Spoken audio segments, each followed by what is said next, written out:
of all the poor things I used to do. I don't do no more, for the Lord's made a change in me. Hello, this is Melissa, and it's Real History. Today is Thursday, June the 1st, 2023, and I'm talking with Darick and Ulla in Washington State, USA. Hello. Hi. Afternoon. How are you both? We're doing okay. We're good. Yeah, it's a lovely day, sunny. Good. Well, what I want to say just right off the bat is that Darick and Ulla are married. They have 2 young children. They've got a very full and interesting life, and which they said they didn't want to talk about, so that's okay. But they're both longtime listeners to Alan Watt and Cutting Through the Matrix, and I think they are both artists as well, and that's a very rich and a big part of their lives, although not necessarily how they put the bread on the table. So, did I get it right? Yeah, that's right. Yeah, definitely. I try to make as much art as possible, though it's kind of hard now with the kids, because most of my time is taken up as being a mom.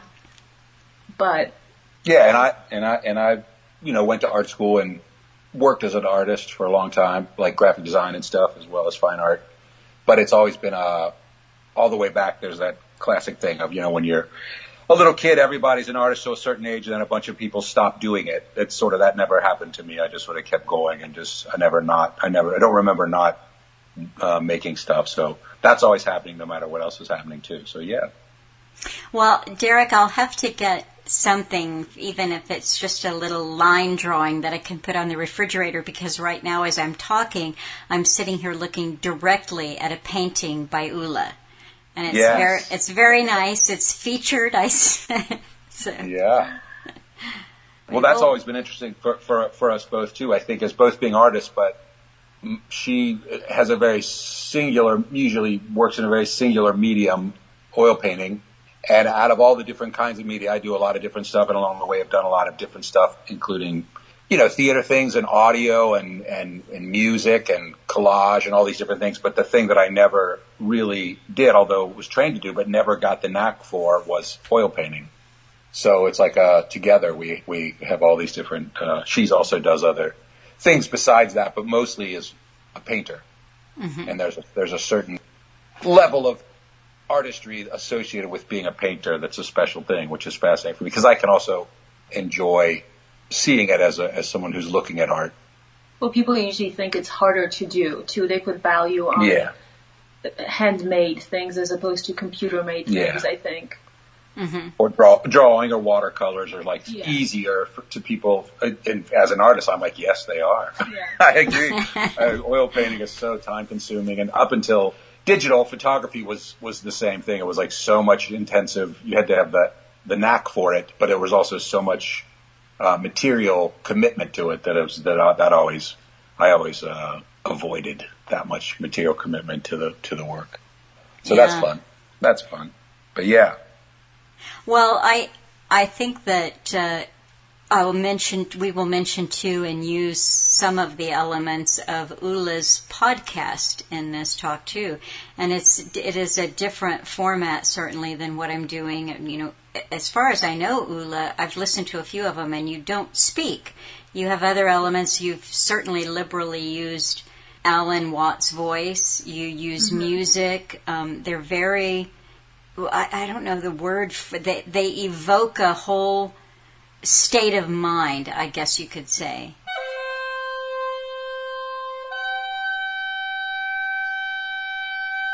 They put you in a state of mind, each podcast. That's true. They're very different from painting paintings because the paintings are much more unconscious. I'll see an image in my mind and decide that I want to paint it, but I don't know why I want to paint it.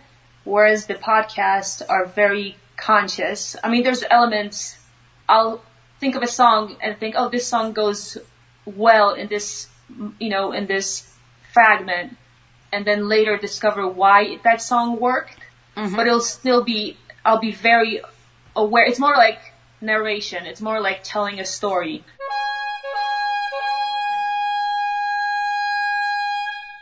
Whereas a painting is more symbolic. You know, it's interesting too. Unfortunately, I just cannot keep up as much as I want to with anything, with other people's work and with news and everything that is out there. And I have listened to some of your podcasts, and then when you resent me the link, there were a couple of things that I noticed this time that I didn't notice before. Maybe you changed your logo or the name, but you call it Ula Today, and it's a kind of a, it's a riff on the newspaper USA Today. Yeah, it's very that's cute. Funny. That's funny because when I first met Darick, he made that for me when we were friends. He just sent it to me randomly because he thought it was funny, and I just had it in my files. And when I was putting the podcast website together, I'm like, oh, I'm going to use this. But it was his idea. Just he likes playing on words. Yeah, just the ULA being like USA. It just was like an optical, just like a pun, like so many of these logo, you hijack a logo kind of thing. Yeah, but the fact cute. that just sat there, and now that's the thing that anybody who, presumably moving forward to anybody who goes now and would listen would see that would be a thing where it's like a media, it's a different kind of media thing. But I like making, the reasons I even started making the podcast is because I had these two little kids, and painting is, I need hours to paint, to actually get what I need from the painting. I need hours, whereas this is cleaner. I can sit in the evening when the kids are sleeping and just do it.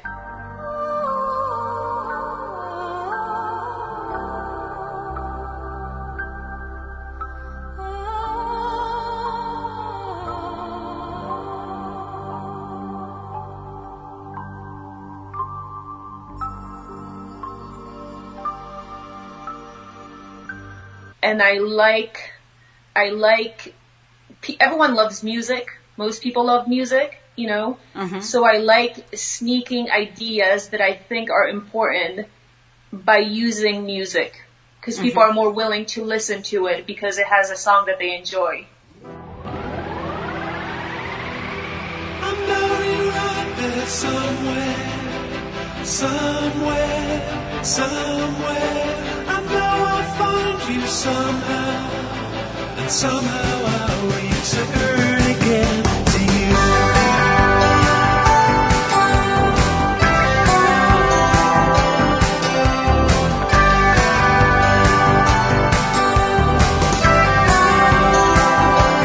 I noticed something else too, and this was a fairly, well, actually I don't remember now when you posted it, but I, of course, noticed that you had posted a podcast entitled If It Be Your Will.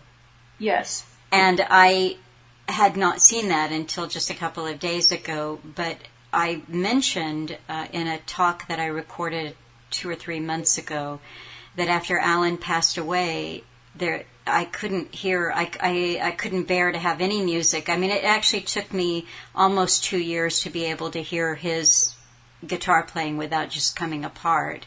But I naturally, it didn't even occur to me to listen to music. And then finally, I was passing by a stack of CDs in the house, and I saw a Leonard Cohen album right there on the top. And I put it in, and I listened to a few different things. And, of course, Alan's work is associated with several of those songs very, very much. And I came to that song, If It Be Your Will, and it just, it ripped my insides out, and I felt like the whole universe was speaking to me through that song, and I listened to it over and over and over again, and it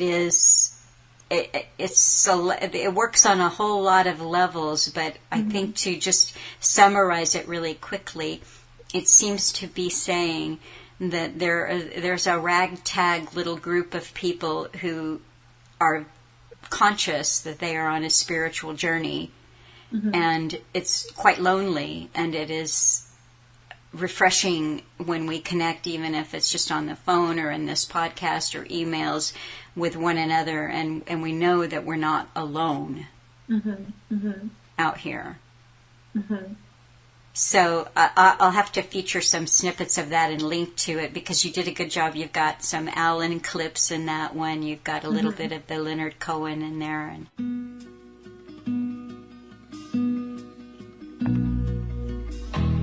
if it be your will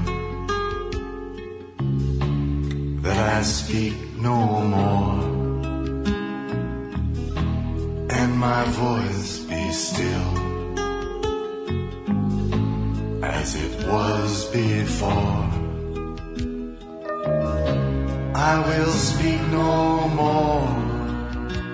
I shall abide until I am spoken for, if it be your will. If it be your will that a voice be true from this broken hill, I will sing to you.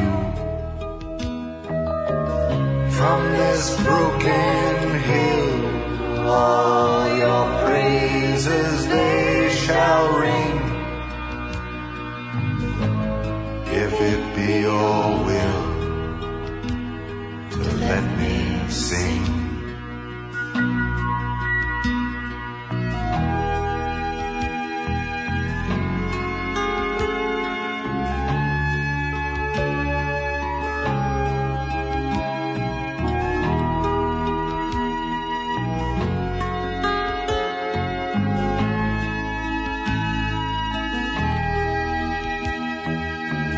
From this broken hill, all your praises they shall ring. If it be your will to let me sing. If it be your will, if there is a choice, let the rivers fill, let the hills rejoice,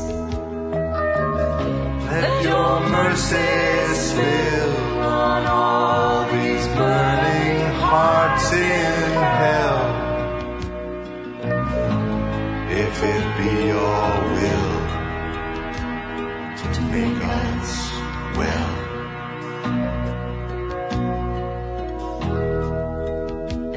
draw us near and bind us tight, all your children here in their rags of light, in our rags of light, all dressed to kill.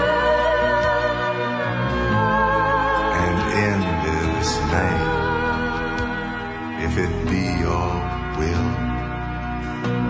if it be your will.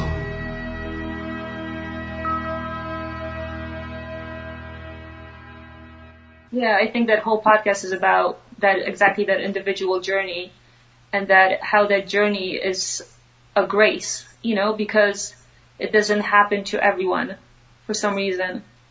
Mm-hmm. That opportunity doesn't present itself in everyone's life. Yeah. Yeah.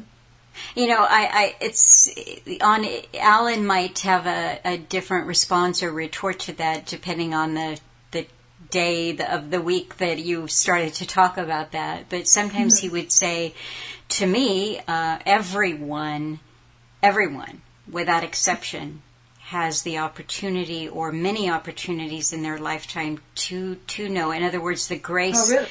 Yes. He would say that grace taps them on the shoulder, but they don't want to hear it. They make choices. Okay, yes. I have him. I remember him saying that, yeah. They make a choice. They make a willful or a series. Mm-hmm. Or a series of choices.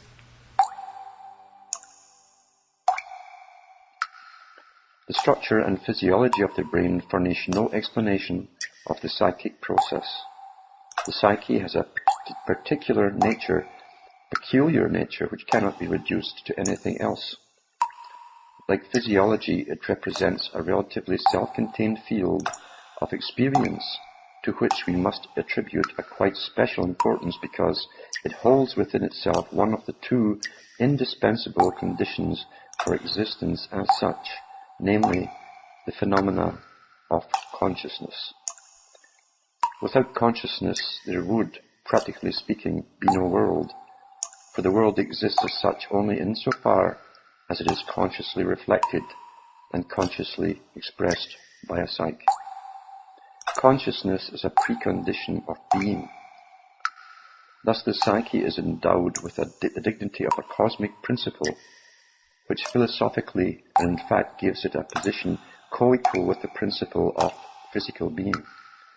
The carrier of this consciousness is the individual, who does not produce the psyche on his own volition, but is, on the contrary, performed by it and nourished by the gradual awakening of consciousness during childhood.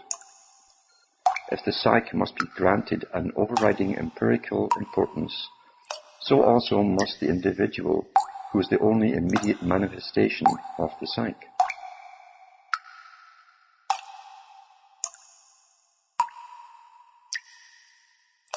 Well, apropos of that in my mind also reminds, it's like that phrase, many are called, few are chosen. That's right. That is from a time when, it's from a time when social structures were not as decimated or enlarged by the individuality that we all take for granted as modern people, where the choosing is also now delegated and specific to each person. So the choosing, you're getting the calling, but whether or not you choose, you're not being chosen by a council or by an external force or by an agreed upon divinity. You have to, that part of yourself that's still that resonance has to be choosing for yourself what your path will be too. So many are called, few choose is probably more accurate nowadays, now that we're modern people, Time just runs together like in a big mush for me, and I don't remember from day to day what I did, what I put up on the website the day before. Sure. But I think that it was just last Sunday's Redux that I put up something that I thought was really I was just astonished by the talk from 2006. I think it was November 30. It all comes together if I just start blathering on. But he was saying that maybe this isn't for everyone. This journey, what we might call waking up or coming into consciousness. He said it just may be that it isn't for everyone. Yeah. Well, it's like in the podcast that I made, the clip that I pulled of his, he says that the individual's journey is lonely. It's lonely, and can you stand loneliness? Because you're not going to have a whole bunch of friends, most likely.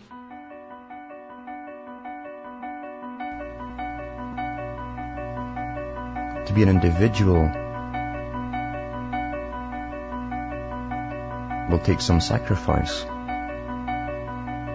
To be an individual will not win friends from the bulk of the populace. To be an individual, you might be very lonely. Can you stand loneliness?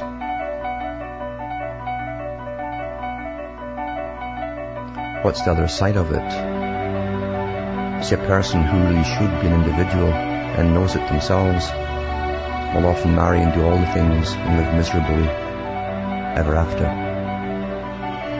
To try and conform and to have those things he wants or she wants to have. And yes, he will be accepted, and yes, there will be a face put on in public, but inside they're depressed. That's why true individuality is not for everyone. That's why there's always been a mass. Studies down through the ages have shown that the masses enjoy being the masses. The witch hunts don't have to be done by churches, because the mass can turn on anyone they don't like. It's happened down through history. It's still happening today. The mass wants to be one, the same as the elite want them to be one. The purpose of life is not to lose yourself, it's to find yourself, regardless of public opinion, because life must be meaningful to you.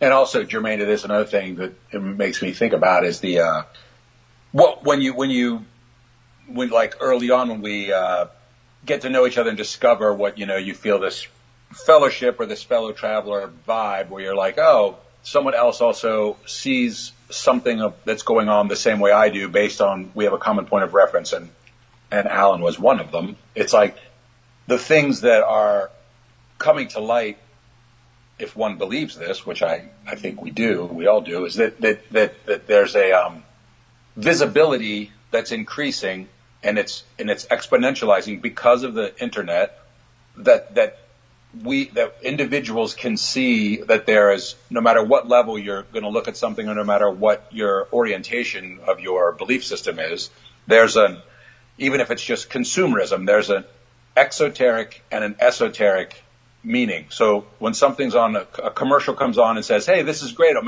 you're going to be this, you're going to be that. Everyone is, even little kids, completely intuitively understand that's not the real reason the commercial's on. The claim contains another thing underneath it that it's doing. Every operation on the internet that anyone does, everyone seems to use the internet with any facilities, understands, well, something else in the black box inside is happening, that perhaps that's why I'm getting this program for free, because I'm the product. I understand all that. I've watched the documentary. I still will do it. And everyone's still in lockstep with the device, everything, although we all look at each other, total stranger at the bus stop. Yeah, we're doing it. We're all. So the thing that the ancient people, and even people like our own grandparents, probably didn't have to toggle between what they were doing and what it really meant if you understood it. Mm-hmm. And that's something that's taken for granted. And I see young people all the time, because we have a cafe, and the kids are so savvy. Everyone knows, the younger someone is, the more they're up to speed on these things automatically. Mm-hmm. And it's not simply cynicism that people have, because I'm up to speed on it, I think, and it doesn't just make me cynical. It also is part of the task of mastering some of the tools, some of the digital tools, and some of the networking, and the idea of I'm going to get a text at 3 a.m. or whatever. You have to get up to speed with it, but it gives you this, you take for granted, or you allow it to live on a subliminal level, because you sign off on the terms of service that it's going to be subliminal in the first place.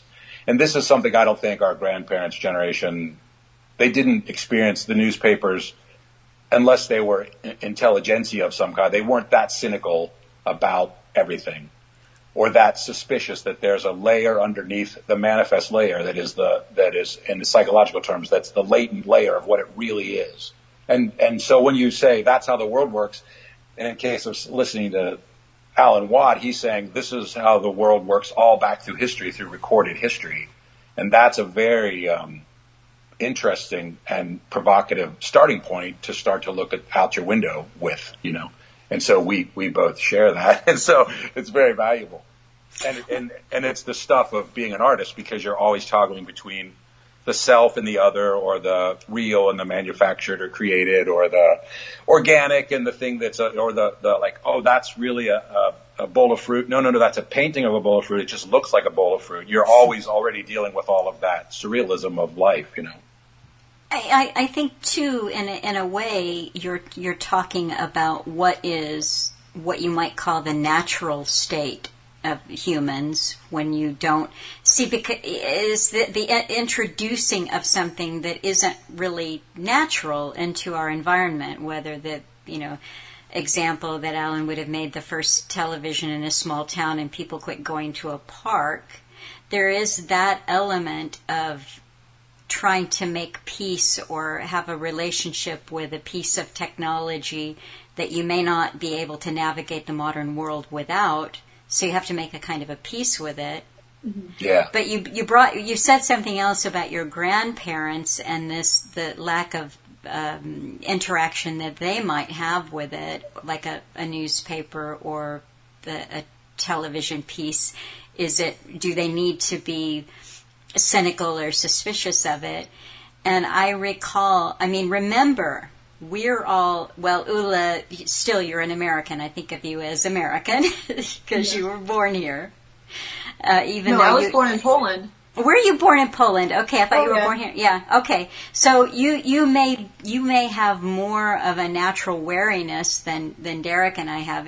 That's what Alan would say about his family in small town Scotland with the the coal mines or whatever you've got. He said these are working class people. Yes. They didn't have educations. They didn't know much about a lot of different things, but they knew to be wary of the government. They knew that newspapers were owned by multi-millionaires, and therefore you had to be wary of what they were saying. And for whatever reason, Americans, we are naive.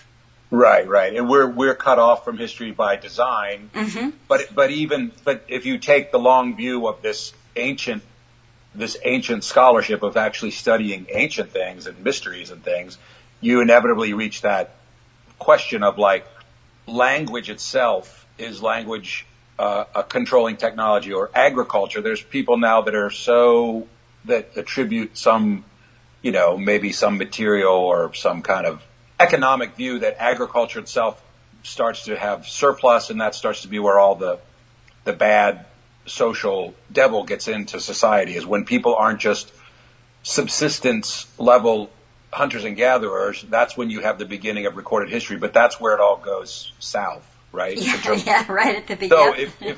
So if the thing I mean is people weren't, my grandparents might have been suspicious of newspapers too, because they were in a small town in Ohio, but they weren't suspicious of the English language as they received it, or their religion as they received it, or agriculture. Certainly, they weren't like, "Hey, wait a minute, what's in the food?" Because they were growing the food, and the food was food is good. So anybody who can grow and have and store food is like, well, that's someone that is important. And they weren't like, wait a minute, what's the scam here? Whereas all of us who come after the television and the radio, which we don't recognize, I don't think, until we have computer stuff. We don't realize, wait a minute, what's happening in real time in the 90s for me that I'm like, whoa, this is happening.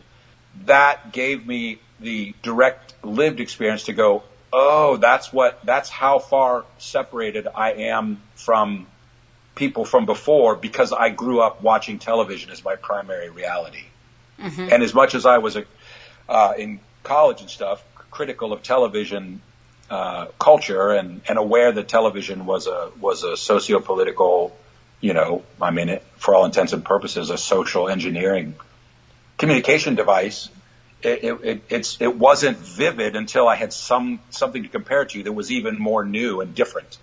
And like when you can turn on and stream a show whenever you want, it abolishes that you have to be ready for a TV show to come on at 8:00, right? So the fact that you finally have, the same thing happens with our art materials and our art tools. When you have something where you can design the font and change it and change it and change it and then print it, it's so different than having to send away for someone to typeset it and manually do it with metal and then photographically send you a positive, and then you assemble it with glue, and all that stuff is all lost to history already. Right? And that's what I went to school for. I was the last graduating class before they started their computer art program.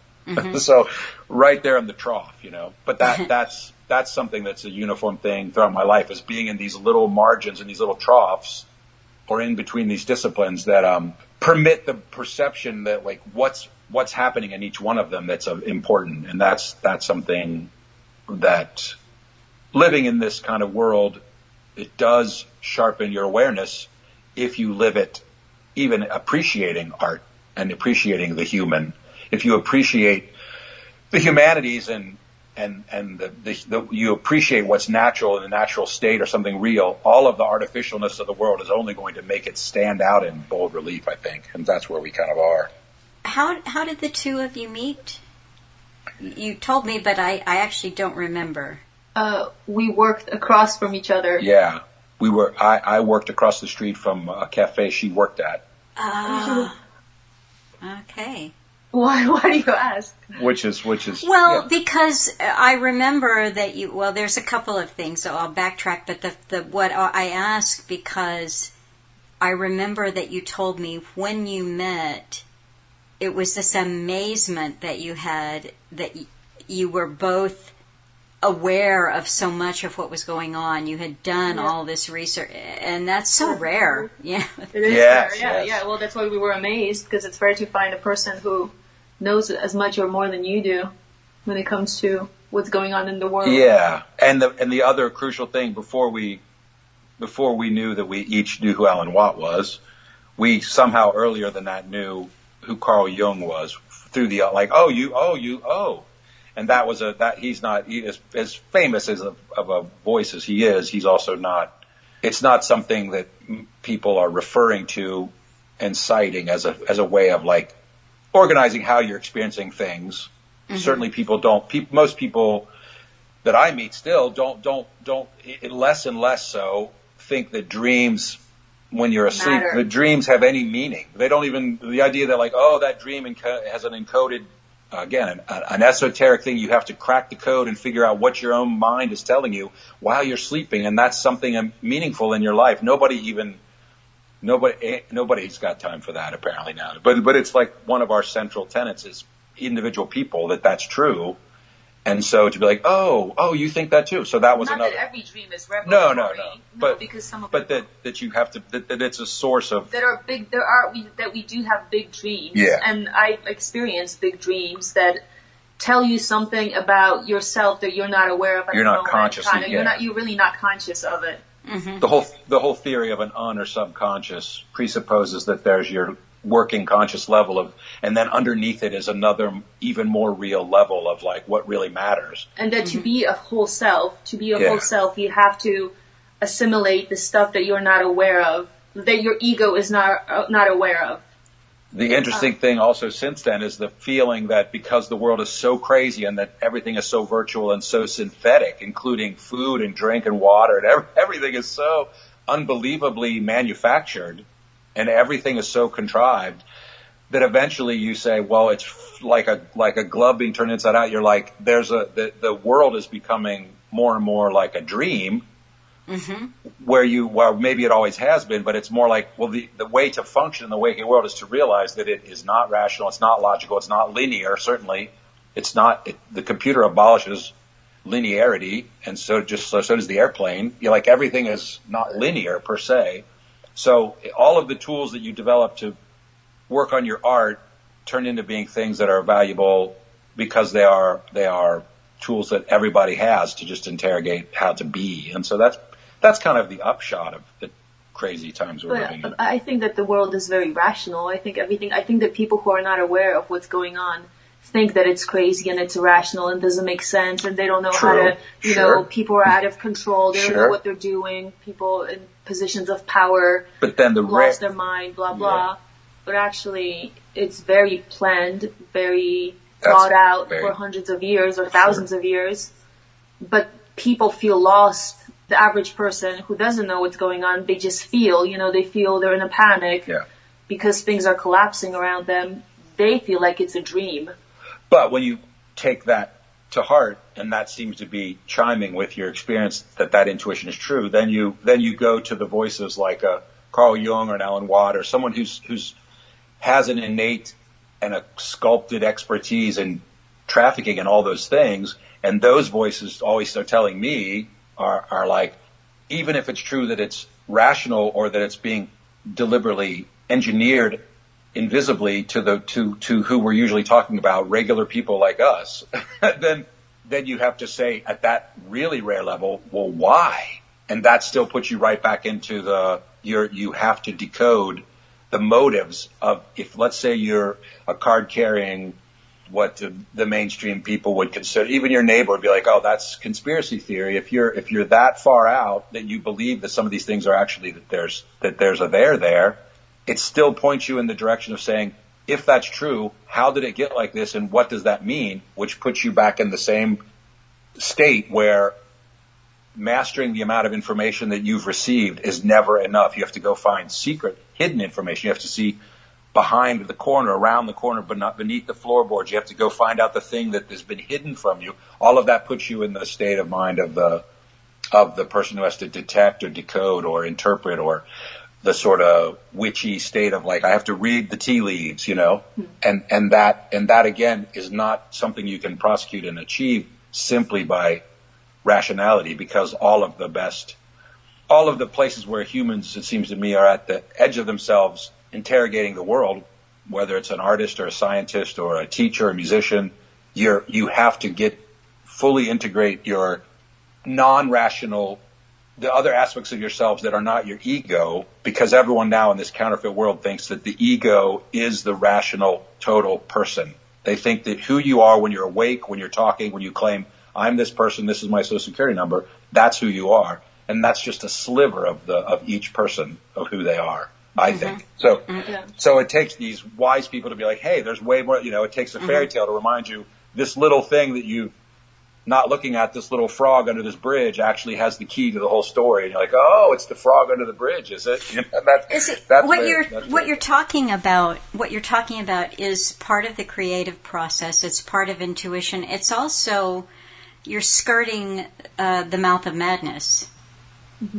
Yes. Because without, say, an Alan Watt or a Carl Jung, and last week I spoke with someone who knew Alan and had listened to all of his talks many, many times and has recently discovered Rudolf Steiner. And the point that she was making is we are on a spiritual journey, and even that is not it's so hard to verbalize what this is, but sometimes I do think of it as the mouth of madness, because when you decide that you're going to do this journey and you will stick with it no matter what, the less that you need the confirmation from other people that you're all seeing things in the same way, you agree, there's consensus, the more alone the journey becomes, and the more that you say, is this my experience, or am I mad? Yeah. Yeah, and there's a gravity, there's a vortex, like there's a whirlpool waiting to. Mm-hmm. Once you get out of lockstep with everything, it's ready to pull you in places where you can't quite. You don't have that force of numbers or anything either, so it is definitely an odyssey. It's very perilous. Mm-hmm. And some of the things why I find it incredibly helpful always to return to Alan's talks over and over is because there's these little gems that are like a buoy in an ocean that is just crashing waves, so choppy and perilous, and he will say something like, look, if you're the only person that sees it this way and nobody else in the whole world sees it that way, that doesn't mean you're wrong. Mm-hmm. Yeah. Mm-hmm. And, it's those little buoys that you say, okay, well, I can keep on this perilous path here. Because this is, the journey is about so much more than what is the latest awful horror thing that they're doing to us, and even piecing together the agenda. It's still beyond that. Mm-hmm. Mm-hmm. I agree. And it's interesting that regular discourse and regular, Slate magazine or MSN or whatever would be your go-to thing that would say this is what ordinary, right-thinking, decent people are thinking. This whole concept of like all this self-help, new agey kind of talk of like, get out of your own way, get out of your way. You're ready to do it. Just get out of your way. Turn off. Let go. Be. Stop. Don't overthink it. That's points in the obvious direction that we are too rational and we're too hubristic as a society to actually use these skills that are ours to use to do things. Many of them are working with our hands, moving around, not being in front of a screen, going out, being around other people, and having all of those automatic response and call and response interactions with lots and lots of people and lots of environments. All of that would, and then now even the scientific button pushers are like, oh, everything's genetics and everything's material and everything's genes, but wait a minute, the things that don't make any sense and the way it doesn't add up, well, there's epigenetics above the genes that turn the genes on and off. You just don't know what they are. Well, that's not satisfactory, because it's not natural selection if it's a supernatural epigenetic power that turns on and off certain genes as needed. So that's such a humongous, fascinating thing that even if you just go to the regular well of the regular library, which in Seattle, the library, the top three, They don't have books. the top three, and top three of the bottom two shelves are empty, and then all of the ones in the middle, half of them are videos to rent, DVDs or whatever, and then the rest of them are like popular titles that you would see. There's 30 copies of the same popular title. You know what the top three and the bottom three shelves are for, don't you? I dust, but what else? I don't know. No, that's for the drag queen crowns. Well, sure. And scepters and wands on the top three, Paraphernalia.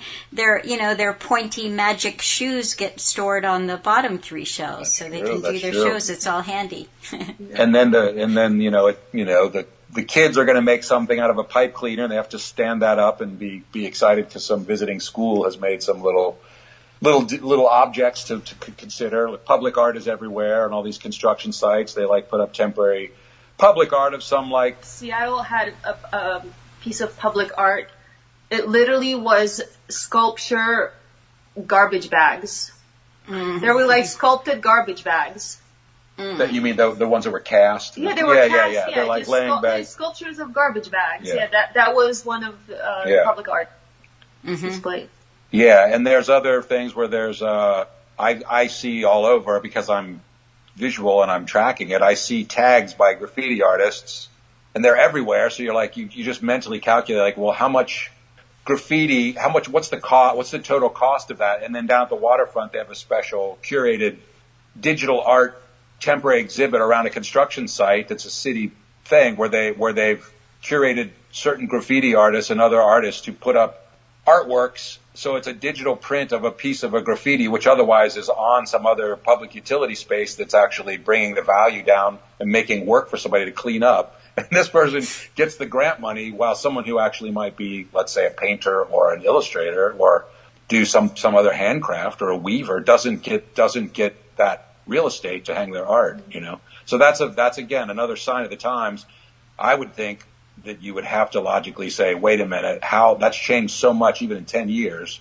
There's a reason for that, and it must be on purpose, but that leads you down a road that we might be on, other people might not be on that road to think that way.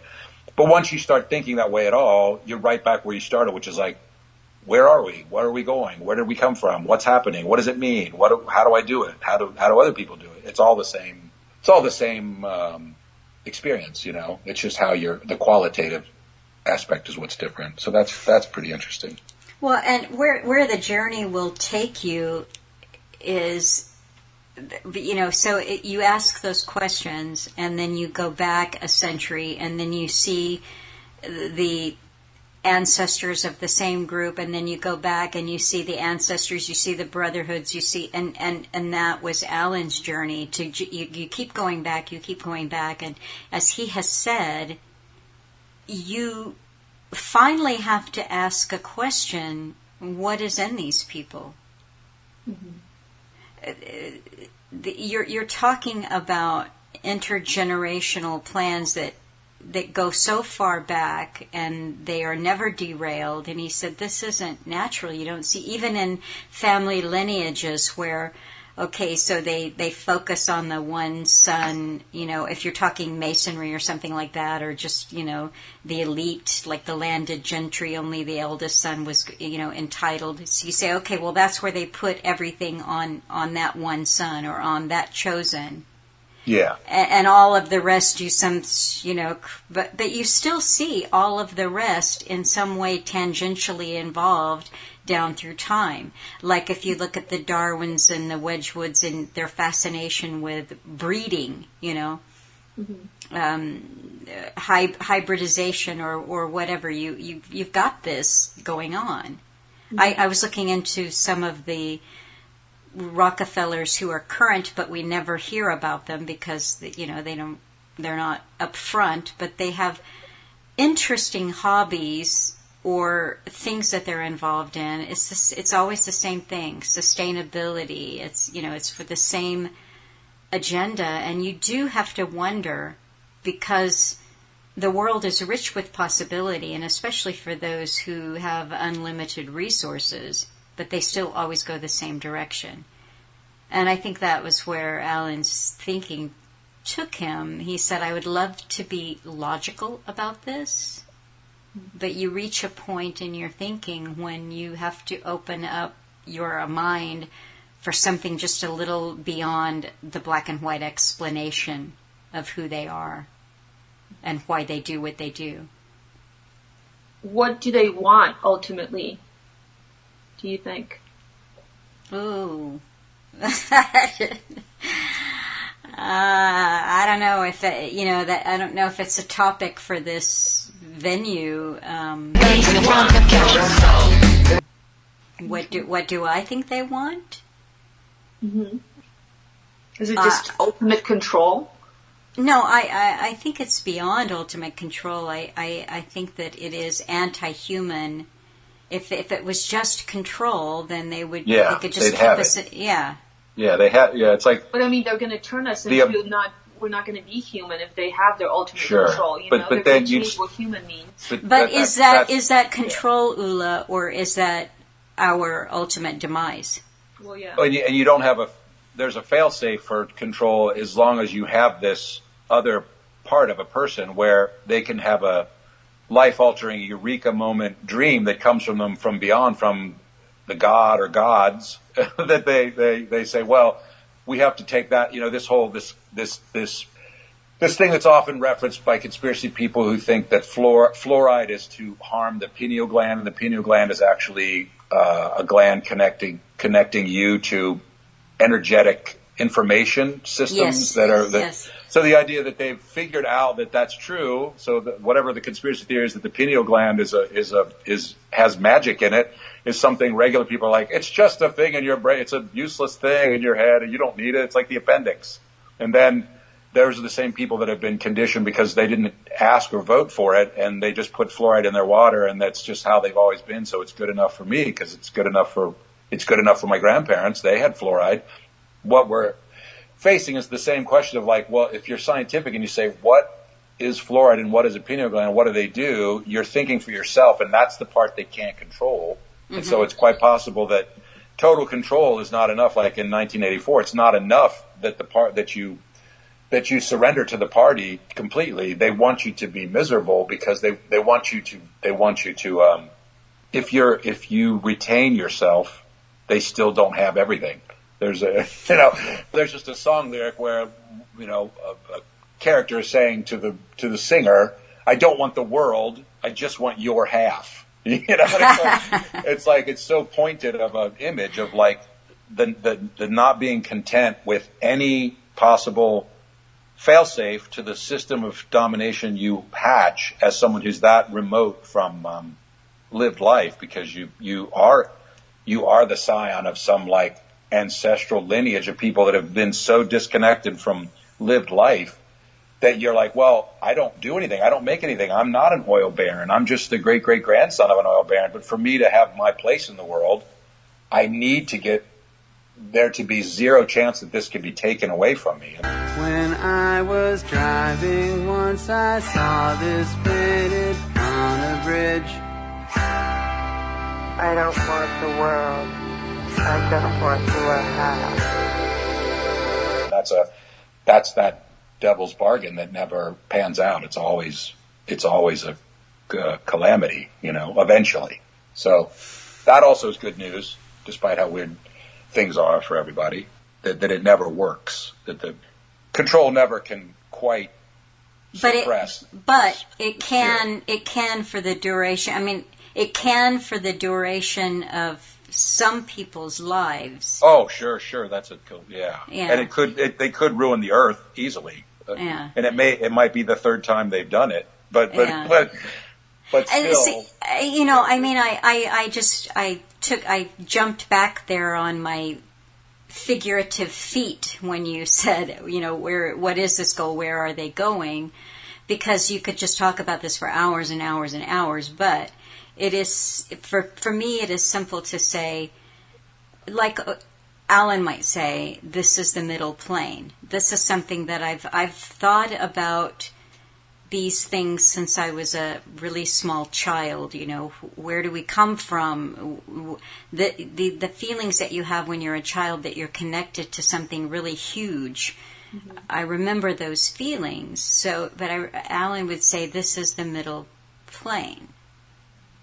And I always thought, well, if there's a middle plane, then there's something beyond this. And so when I said we could talk for hours, because what you're talking about then is mythology of fallen angels, troglodytes. I mean, you can go and go and go, or you can just make it really simple and say, for me, it is clear that this world is not all there is. Mm-hmm. And it is also clear by the horror show that is created for us to keep us here and always focused on subsistence and the whatever drama that they're going to enact upon us on any given day or decade. So the mind doesn't have an opportunity to fly free and to go into these unknown places. Mm-hmm. So then you're essentially trapped here. And I often think, ultimately, that is the goal. Mm-hmm. If you don't know in your marrow that there is something beyond here, then how do you access it? Mm-hmm. You might miss the opportunity. Yeah. If this life is some kind of a test, if we do have to achieve something in this life, but that they're doing everything for us to not even ask those questions, then we might not be going into the beyond. Mm-hmm. For sure. And I usually like to play the role of the angel's witness for the prosecution, but in terms of playing the devil's advocate, if it can still be true that that's the case, but if you have any feeling in your marrow that there's more to the world, and then you say, but what exactly is it? You are still, as I see it, you're sort of still stuck in this, especially now with this riot of various stories all competing for centrality. You don't have any confidence that anyone, that's the modern, postmodern, whatever condition, is this exploded.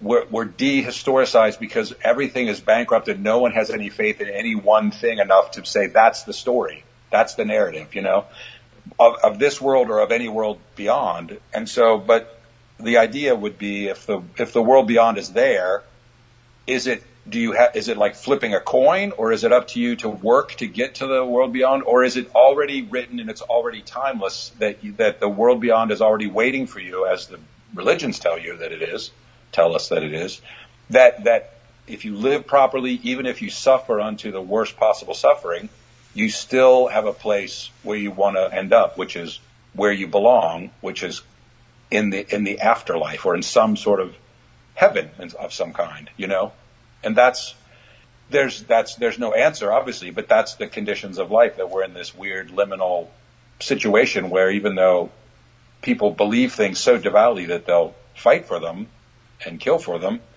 that we don't have the proof or the certainty that they're actually true yet. We're still trying to do that. In my podcast, I put this little clip of Jung where he's asked, when you were young, did you believe in God? And he says, oh yes, I did believe in God. And then the interviewer asks, do you believe in God now? And he says, well, that's a difficult question. I know. I don't need to believe. I know. And I think it's possible to know, and I think we need to know. Sure. I think the point of life is to know, not to believe. Mm-hmm. it's just very difficult. And also, he kind of was one of these very colorful recent history people who wrote his own story. He kind of came up with a whole philosophy that was syncretically drawing from all of the religions of the world in order to say none of them are what I want to do for me or focus on. I want to rejoin them back to science. And so then the scientific people are like, oh, you're a mystic, that's hocus pocus. Actual friends of his who were theologians eventually are like, you know what? I can't talk to you anymore because you're not pious and you're not devout. You're ultimately a scientist. You're too Gnostic even for me, and I'm a Gnostic. I'm done with you. So he was in between all of those camps because he was a new hybrid point of view where if we take him at face value, where he says we look at his work, which seems to prove he knew something, then you say, well, he didn't do it by following orders with any existing formal system. He made up his own answer to how to relate to them based on himself, and then his whole his observation of people, with people, other people, and his whole mission to people was you've got to find that inside of yourself, and it will not be the one that's everyone else's, which is like a huge complexification. While being a religious statement, it's a huge complexification of the idea of like everybody goes and does this because that's what our religion is, you know. And he's obviously fallen into some wrong hands who are using some of his ideas in superficial ways to gloss over the fact that they are predatory New Age people who just want to scam you and make you believe pseudo-scientific gibberish so that you, I don't know, take their course or buy their thing or accept their pharmaceutical or whatever would be like, this is what it is, man. Take this, join this cult, because it's not the one you were raised in. It must be more true. And that's not what he was about either. So it's all very dubious in terms of how it's. Yeah. You were going to add something there? You said no. I just wanted to.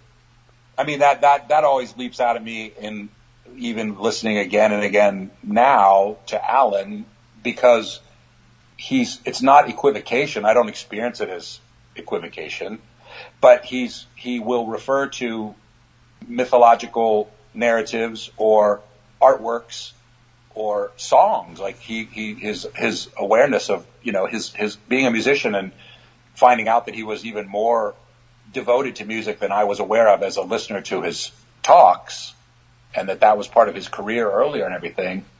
There's that tension between what you accept as being legitimate history that empowers you and what was handed to you in the previous iteration to your ancestors as the noble lie at that time for them to consume, that's upstream from what you receive as received wisdom.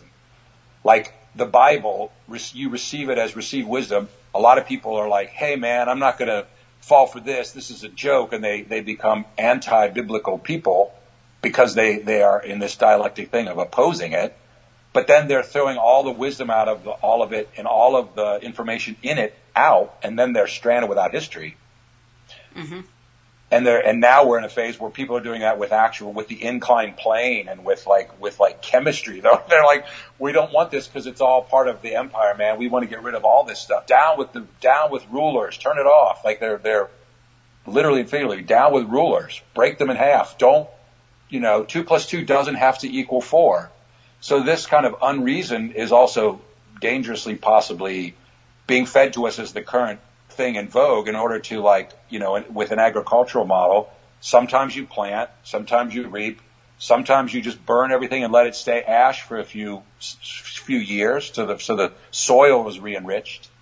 If that's happening across a 10,000 year time span by people who are doing it to us, then the population cannot be, as I see it, trusted. I don't trust myself to make the proper decision because I remember 10 years ago when I thought something I don't think anymore, and I was wrong, and that's a huge thing. So when you hear something where you're like, hey, look, read between the lines to find out what this really means and decrypt it for its secret message because it's controlling you. Sometimes that's true. but also at the same time, and that's a Jungian idea, at the same time, it could also still contain what you need to know in order to progress and grow. And that's an uneasy tension between rejection and acceptance of history and your place in the world, but that's life, you know.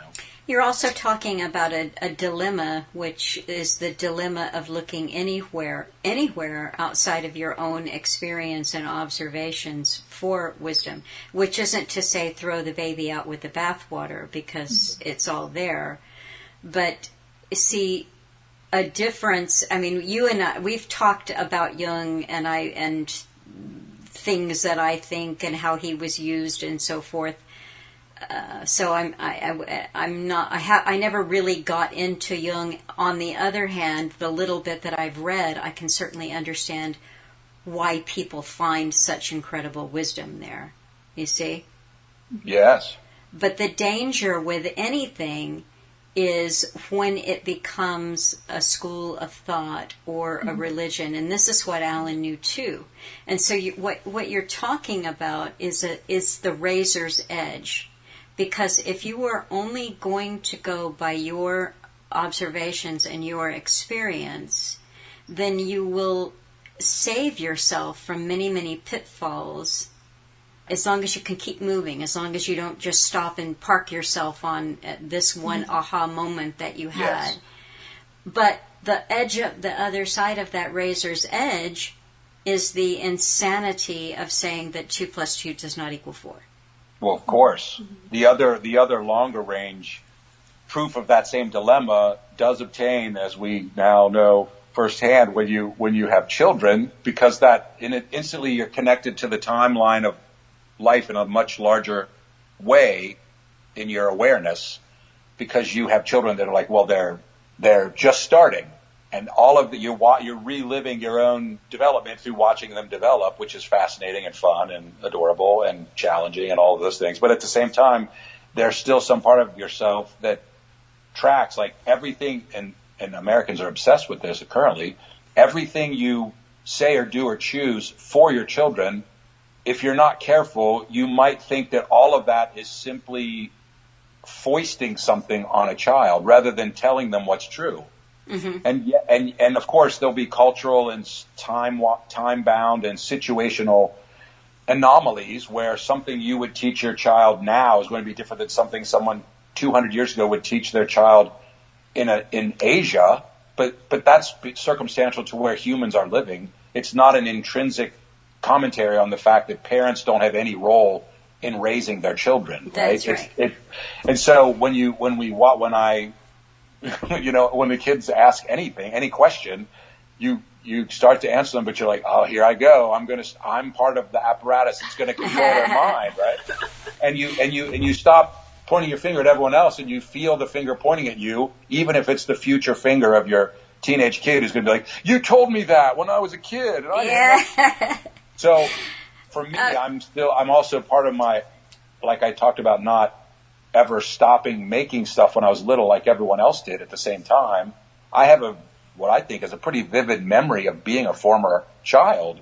And so there's another element too where I'm re-experiencing from all the different points of view. I'm re-experiencing the fact that, well, I learned a bunch of stuff that I take for granted as my own still small voice of myself. But I can't be sure, in a weird Philip K. Dick way, I can't be sure that those are really my memories, because I was oblivious to them until I was taught things as an infant. And you don't remember, I don't anyway, before I was 4 or 5. I don't have memories from when I was 3. And then here I am talking to a 3-year-old, and then like, come on. And I think that I'm certain that it matters.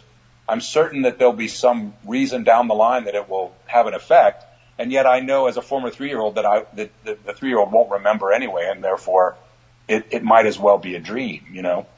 And so that's how you choose to raise your kids, not how you choose to be raised or born. So that it's such a dilemma that it's actually parceled out over every operation in the world. And the more sensitive to it you get, the more overwhelming and awe-inspiring it is, which is part of the fun of continuing. Yeah. You know. And Uli, you mentioned something earlier about how the painting, you get into a space when you're doing it, and then having children limits the hours that you can devote to that, and so the podcast is an easier way to express yourself. It made me think, and then I forgot to ask you at the moment, but obviously the relationship that you have with the canvas and the oils is a deep psychological, psychic, spiritual, however you want to say it, connection. Mm-hmm. And that is limited now with 2 young children. Mm-hmm. How do you deal, the podcasts are only like a little stopgap measure, so how do you deal with what must be a void in your psyche by not painting as much as you like to? How do I deal with it? I guess I'm not dealing Forbearance. with it. I'm waiting for the time when I can paint again. Yeah. I still paint. I just don't, in order to get into that space that I was talking about, I need about 5 hours, 6 hours in front of the canvas before I feel like I'm there. Uh-huh. So if I only have 8 hours in a day, that leaves 3 hours of that space. Productivity. Of being really productive. Like I feel I'm actually channeling something that's bigger than myself. Right. So it's just living with being deprived of that, until I can do it again. And also, although I do also, because it's weird because it seems so unconnected, but I run, and when I run, I get into that same space because it's like a hypnotic space. The act of painting, I don't know why I need 6 hours to get there. Yeah. Whereas when I run, I need less time. Yeah. But I do feel like I reach those inner spaces when I run as well. What if you ran and then ran home and immediately started painting? Yeah, I don't know. Or we've also thought about like a tripod with wheels on it, but that's kind of still very... No, I know. Okay, now listen. It's trying to get away from the ego. That's what I'm trying to do. And painting. And without resorting to dissolving it any other way, like a lot of exactly. Sure, sure. Without, substances and things like that. Sure. Because I want to be aware. Yeah, you want to catch it. It's both being yourself and being more than yourself. Being yourself and then watching yourself, Mm-hmm. I think I was telling you when we talked once that I'm a very practical person. I don't feel, I'm an emotional person. I feel, I don't really think. I don't think in abstract ways as I live my life, Mm-hmm. And I really I like when abstract thoughts come to me when I'm in those spaces. Mm-hmm. That are, I know that they're bigger than me because I would never think of them on my own. Also, understandings, connecting things too. Sometimes answers to questions that I have, things I'm puzzled by. They just come to my mind, And I really like that. Because I don't get it any other way. And I feel like I'm connected to something greater than myself. I feel like, I don't know if that's my spirit, but if it's not, it's getting closer to finding my spirit. Mm-hmm. It sounds like a very good process, but I can also understand why you kind of yearn for it as you're going about the day with so many practical considerations. Yes. It's what happens when you have little kids. So. And Darick, you've expressed to you before that your artistic process is very different. Yeah, apropos of that, I would say as being this close, I'm a witness to how much intensity in this process that she has, where before there were children, like the thing of like an 8 or 10 hour day or longer, where it's just standing up, often in silence, because I always listen to music, and I often, when I had more time on my hands where I was making art my own way without supervision, I would be populating that I would be singing and doing things at the same time. So a lot of my art is really layered and maximal and has more.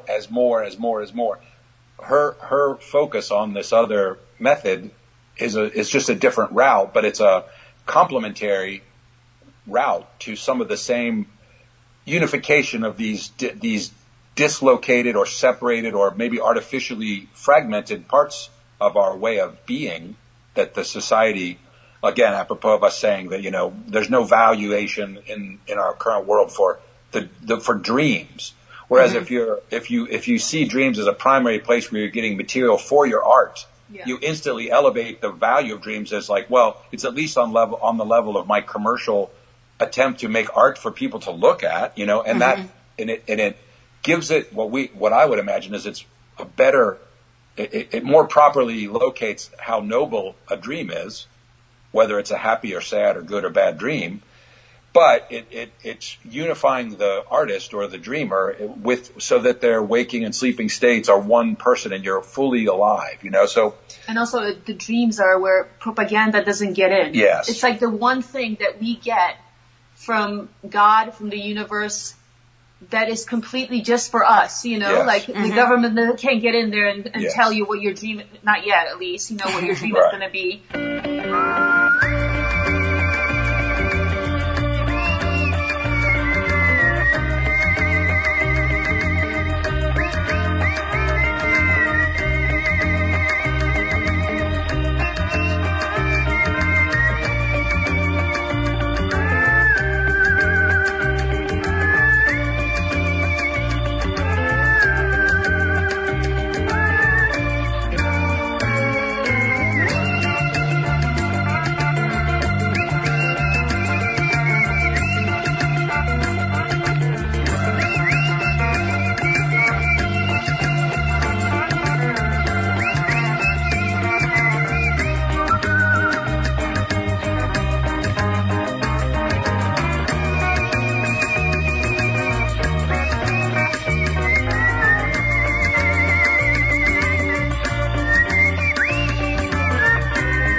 And again, if you have a dream with a celebrity, it's a mask for what the dream is telling you, and that if you're up to speed on. Yeah. So, but also from being a complementary, totally different kind of person from her, I have a totally different art solution to reaching that state because my waking state is like at a perpendicular to her kind of waking state, which we work really well together because we complement each other. In our our egos complement each other, but then this method of trying to do the rest of the heavy lifting, also, it's an interesting thing to be right next to someone and see that they're trying to do the same thing as you in a totally different way, and that's been really not just fascinating and pleasurable and challenging too. Yeah, but it's also then you go away when you're by yourself again, and you have to reflect on all of your, it's not just the ordinary, typical, stereotypical relationship things of like, hey, you put the cap on, I leave the cap off, you set this here, I set that there. That's everyone knows that's how that is. But when those are connected to, this is what do you, and those questions are revealed to be strategies or methods for trying to court and propitiate receiving spiritual information, well, then it's a much richer, even if it's an argument, it's a much richer argument, and that's really been really cool because we are very different. And so I even learn a lot about my own art from just riding shotgun or talking to her about her art, and that's also a huge part of doing anything creatively. It was comparing notes and comparing maps and everything. So that's been really awesome. And also I think just being different, no matter what characteristic a person has and what good qualities that can bring, there's always the shadow side of that. Mm-hmm. So when you're next to somebody that's different than you, they can see the shadow side that you don't see, and then you see the shadow side in them, and then if you communicate properly, I think you complement each other in that respect as well. Well, this has been, it's always enjoyable for me to talk to you because I do get to talk with you about things that are unique to us conversing. And I really like that. I think that's the way. Alan always bemoaned the standardization of people, that we talk about whatever show we saw on television or the sporting event or that kind of thing, and the uniqueness that he hoped that people would find in themselves when they were breaking away from their programming and indoctrination. I always find that we can talk about really interesting things that take us into places that we could literally go for hours and hours. But yes, definitely. Yeah, we agree. It's very rich. Yes. Always more questions the next day. Yes. And that's what we said one time, is that we get off the phone and then there, it might be a really long email and thinking, yes, but I also wanted to say this. And I do want to say that I think that perhaps if when we talk again in this format down the road, I think it would be fun to talk to you both about Gnosticism. Sure. So that'd be fascinating. Yeah. We could have a Gnosticism meets Carl Jung kind of a conversation, and I think that would be really interesting. So. Sure, I think they have a lot of things in common. Yeah, there's a lot. I've never, like you were saying, Rudolf Steiner, I never knew much about Rudolf Steiner before the past few years, and then I feel like that's something that I have to conclude is deliberately obscured from people so that they don't have this other voice in their head of like, here's another way to think about it. Here's all the work of this person. Mm-hmm. It's fascinating. So, but have you listened to him, Melissa? No, I have. Well, just a little bit of a snippet, but I spoke with Judy on last week's Real History, and I watched a snippet of the video that I put up there. Actually, more than a snippet, probably 20 minutes. It's very interesting, and she makes a good point, which is saying, what she says, having studied quite a bit of the body of his work, is that he's saying many similar things to Alan. Mm-hmm, mm-hmm. But it's amazing because listening to him, it's like, this man has the answers to the universe, He's so confident. I mean, it's people like that are fascinating, that you might disagree with them, but the fact that they have their own philosophy that's so total, it's quite amazing. Well, and it's not only about it's also about death. It's about creation. It's about things that are impossible to verify, as far as I know. Yeah, I think, we'll wrap it up here, but I would just say one last thing about that. Like, we were talking schools of thought and Jung and this and that. We're essentially, we all have questions for ourselves.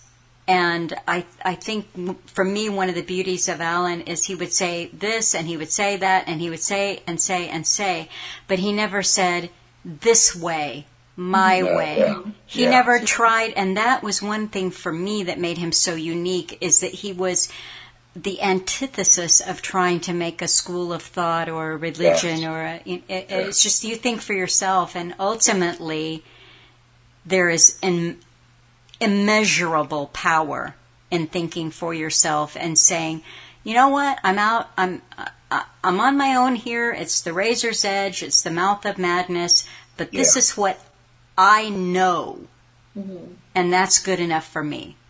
Mm-hmm. I don't need you to know it. And, I think that's pretty much how Alan was. But we'll talk again soon. You've sent me some artwork and some of the podcasts, and I will incorporate those in here. And we will put it up and have fun listening to it. Great, thank you. Thanks so much. Thank you so much, and thank you to listeners, as always. for coming to listen to the conversation, and I feel that you're part of it. I hear back from you in email, and I'm glad that we can expand the conversation just a little bit. Thank you.